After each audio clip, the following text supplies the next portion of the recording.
Yeah, I'm proud of our guys. We fought, didn't execute as well as we would like to, and losing is the worst. Mark, how close was Lamont to not playing? I saw the trainer put that sling on his shoulder after the timeout. We didn't know. He hasn't done any contact. At breakfast this morning, I saw him lift his arm a little bit. I was like, I don't know, maybe he can go. But I thought he gave a really heroic effort and played well. And we need to get him healthy as quick as we can. Mark, you guys tie the game at 81 with about 5 minutes to play over here, and then they go on a 9-0 run. What did you see from your team during that stretch? Yeah, I felt like we were, I felt like we were battling a lot of fatigue out there. I felt like we were battling some frustration. I felt like we were kind of patchworking lineups a little bit, and we were really struggling to guard legal. It was just kind of all those things coming together. It was a game of runs. There were so many big runs and mini runs, and I think our guys were trying to stay. It felt like we were really trying to hang in this game.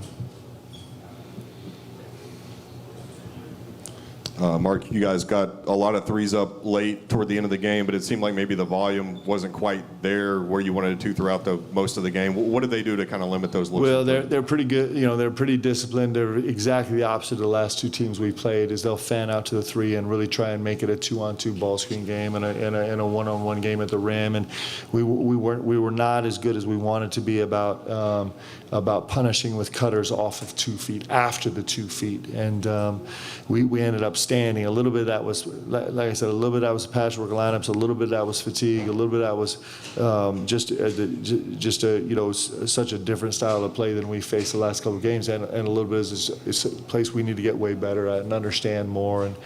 And you're just ripe for opportunities. We call them Bellarmine cuts, burn cuts, back cuts, Bellarmine cuts, and we were a little static. We were kind of a one-side, one-cut team today. When Alabama's going to force you to be cuts early in the possession, and then really where you punish them is late cuts, and we just didn't feel it and see it and couldn't quite manufacture it and get to it.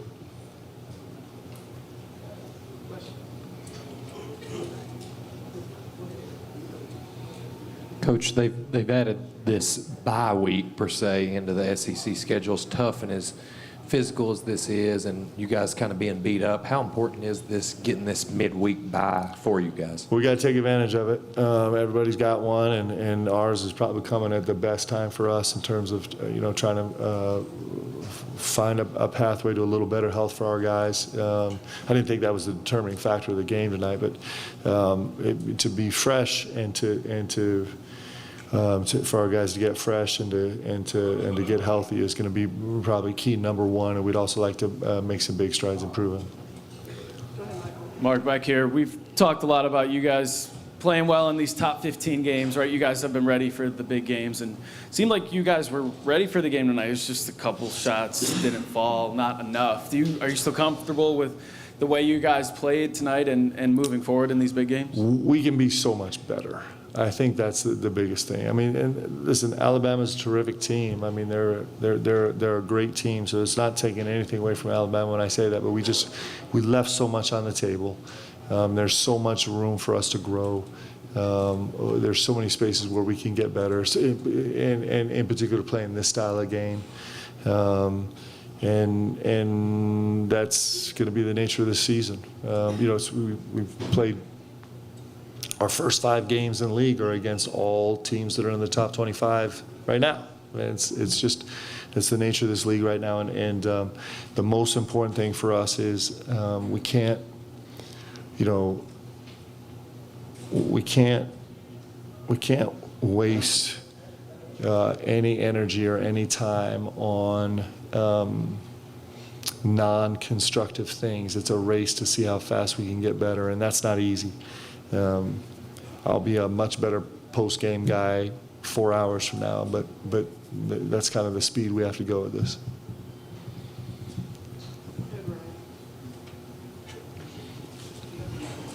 Mark, I guess kind of a two-part question on the same topic. One, how do you kind of grade how you guys did defensively tonight? And two, kind of where do you kind of view it through these first 5 SEC games? Well, we had some issues. The first 5 minutes transition was an issue. The rest of the game, the offensive glass was an issue. We gave up 15 offensive rebounds. That's really, really tough. We let them shoot 39% from the three-point line. That's really tough. And we sent them to the free throw line 40 times.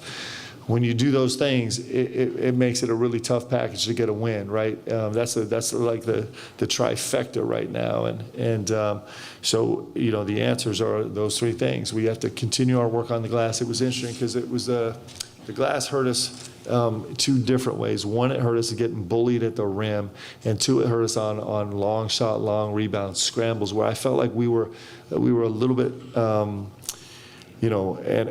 And I'm probably cherry picking, fully biased recall right now. But man, it felt like we were a little bit late to balls. I don't think we won the 50-50 ball game. I don't have a stat on that yet. We'll stat that out. But and that's a really important part of who we are. So those 3 things lead to you giving up 102 points at home, right? And those are areas where if we're going to play well and if we're going to win in really, really high level games, we have to be better in those areas. We can't bail teams out with fouls. We got to handle teams in transition. We got to keep them off the glass. So we clearly have to guard the 3-point line a little bit better.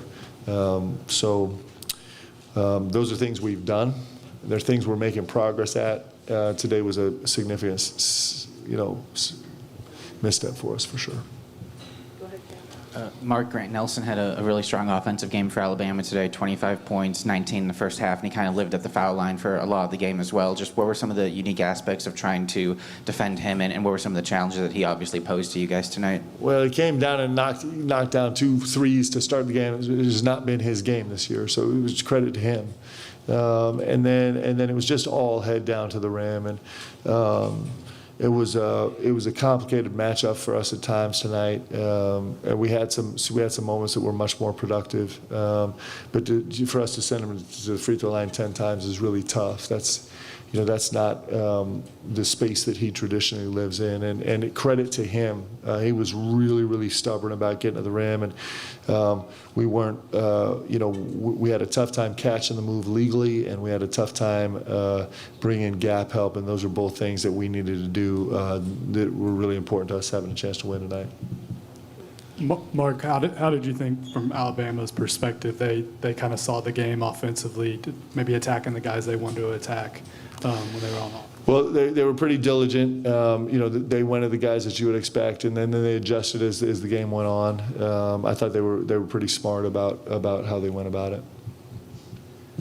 Mark, in the second half, you mentioned the lack of cutting and maybe some frustration growing. Did you see some one-on-one play there kind of start creeping back into your guys just a little bit, or is that just what the game dictated? No, I didn't feel that. I didn't feel that at all. I mean, we're a 20-8, like that's us. I'd like to be a 30-8, but as a team, we're over a 2-1. That's how we function. And you look at our numbers. Lamont Butler's a 8-1. Brandon Garrison's a 5-0.